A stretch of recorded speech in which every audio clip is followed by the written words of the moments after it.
Hello, everybody, and welcome back to the Finding the Dash podcast. I'm your host, Chad Clifton, and it's so good to be back with you. And I want to say thank you for your continued listening and joining us. And I hope you're getting a blessing out of the podcast. We are now at episode 64. So in the past year, we've been through a lot of things together, and I hope that we can continue to do so. And thank you again for tuning in each week and listening, and may God bless you for that. Today we have a little bit of a different episode. We're calling this a Carside Confessions.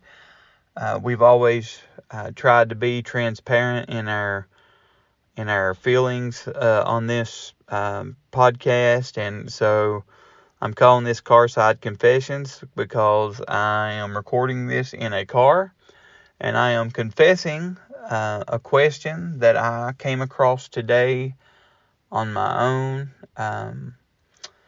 and we'll get into that here in a minute. But first of all, I just want to say again, thank you so much for taking time out of your day to spend it with us, listen to us ramble, and go on and try to just draw a little bit closer to God in the midst of all this. Now, getting into today's episode, as you saw, the title is God Faithful? And you're going to say, Brother Chad, have you gone crazy? Have you become part of this woke narrative that is being pushed in the media? What are you talking about? And so I'm going to get into this a little bit here, and I hope you'll bear with me, and I hope things come across right. But it seems as being an old country boy, sometimes I know personally that I can sometimes assume the meaning of words, and I'll associate them in all different kinds of ways.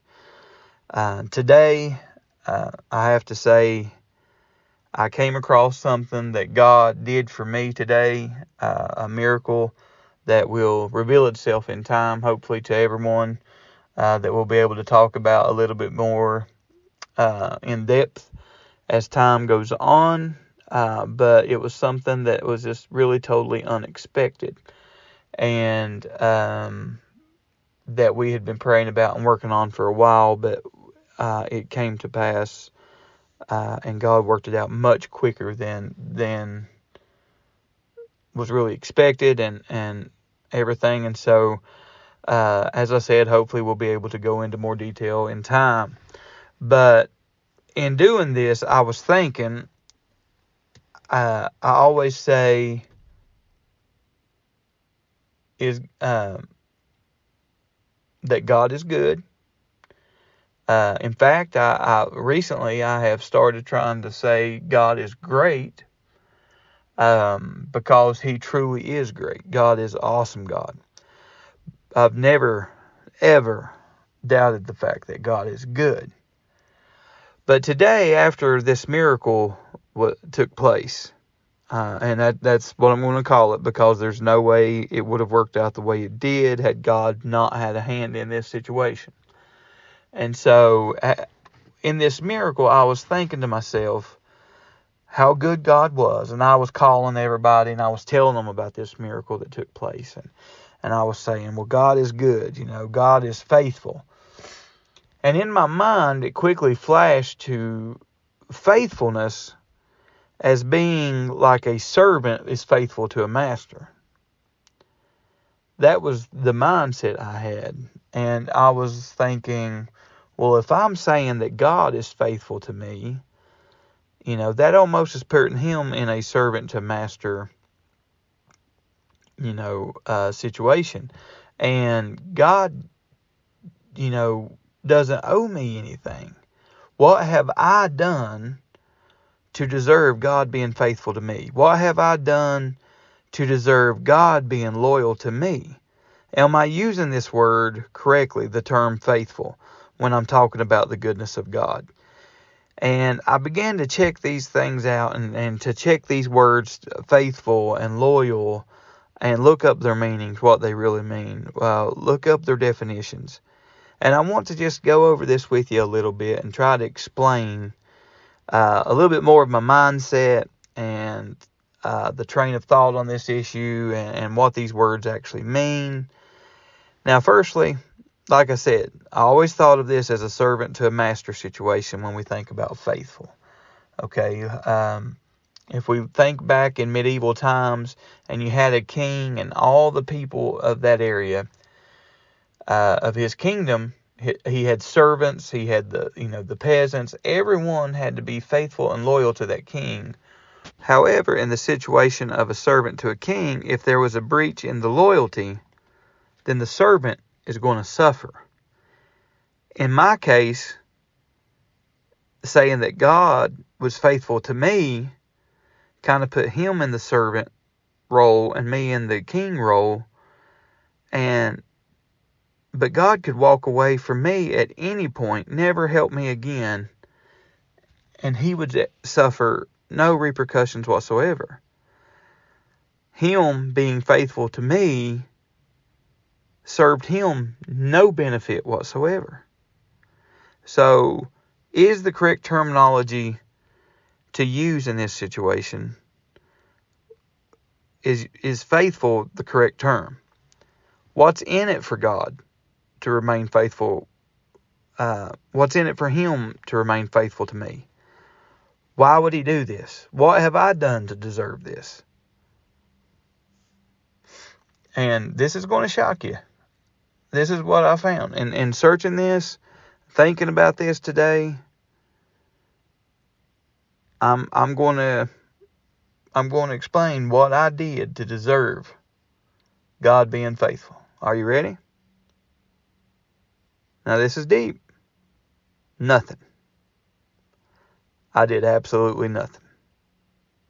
Now, before I confuse you anymore and make you think I've completely gone off my rockers, let me go into the definitions of these words and hopefully clear some of this up just a little bit, because I know right now, as the old saying is, clear as mud.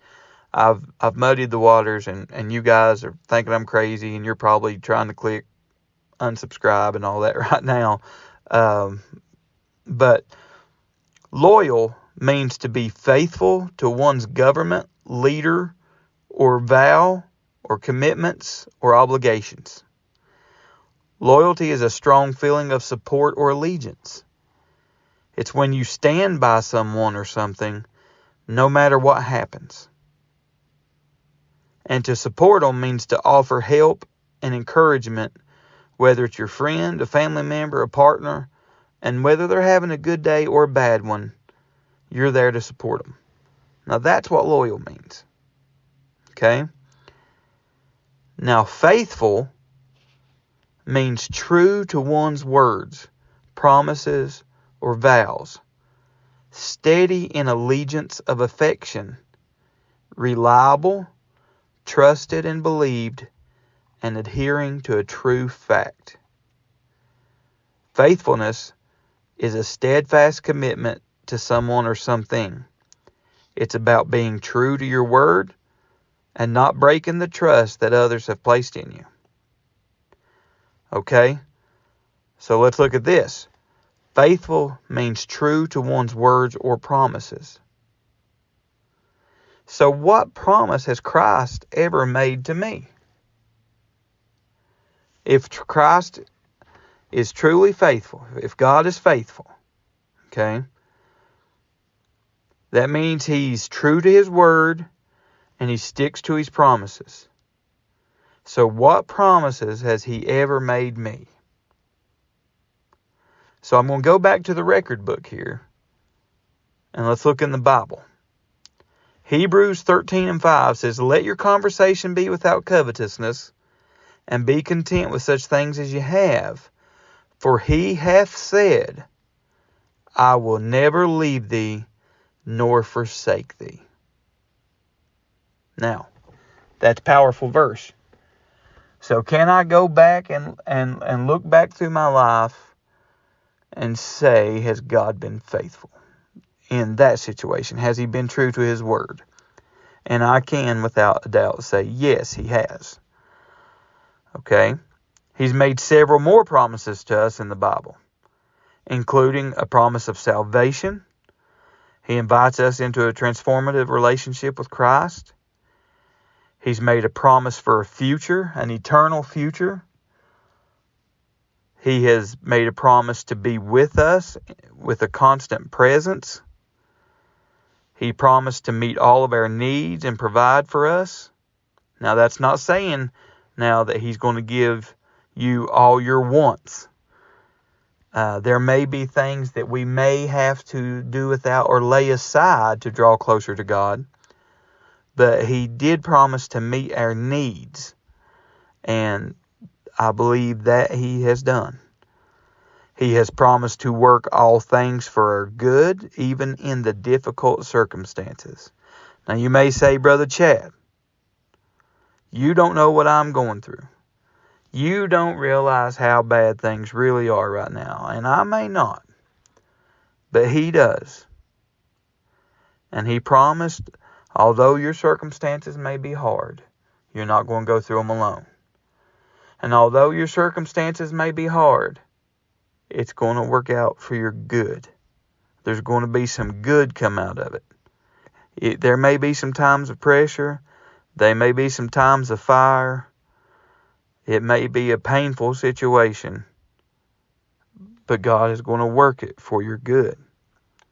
He gives us a promise of rest, spiritual rest and peace. He gives us a promise of endurance.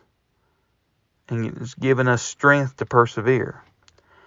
Now in Joshua, He said, be strong and courageous.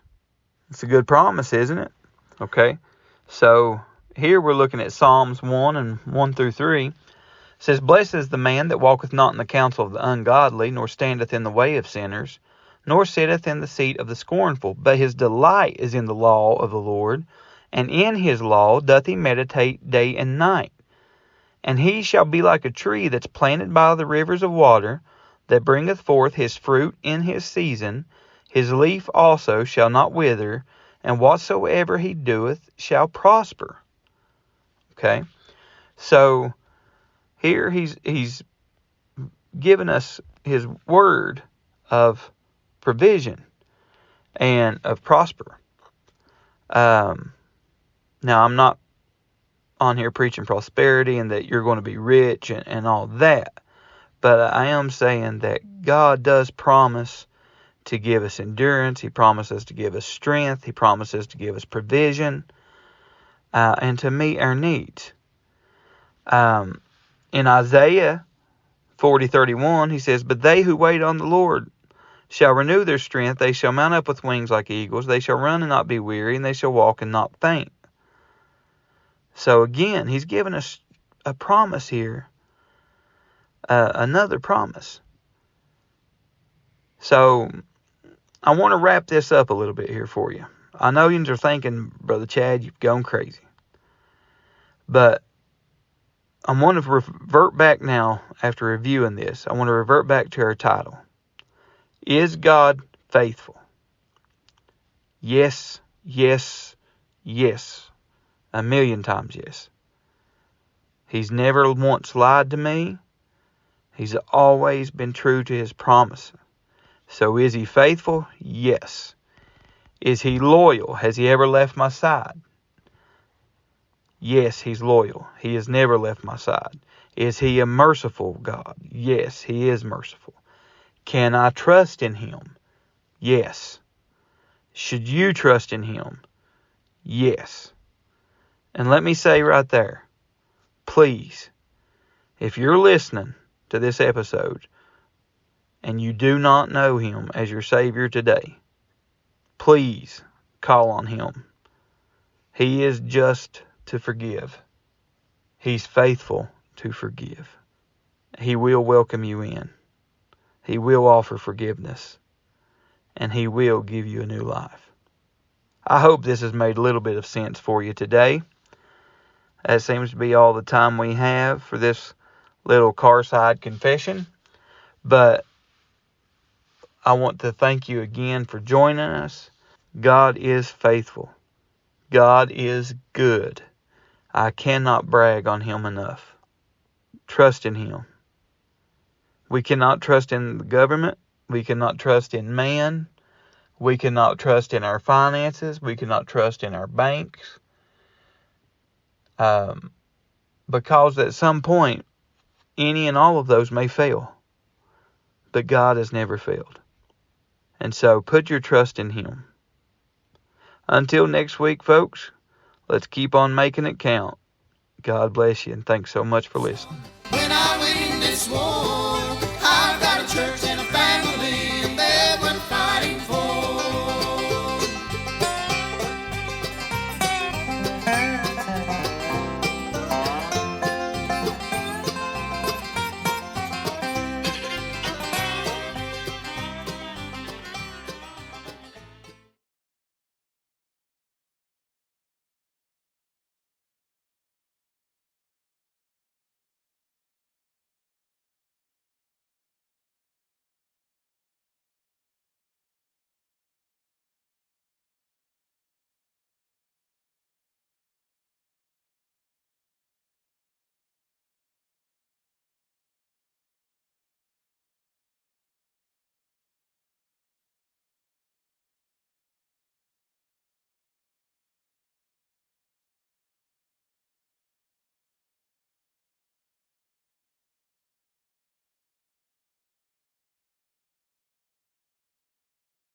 When I win this war,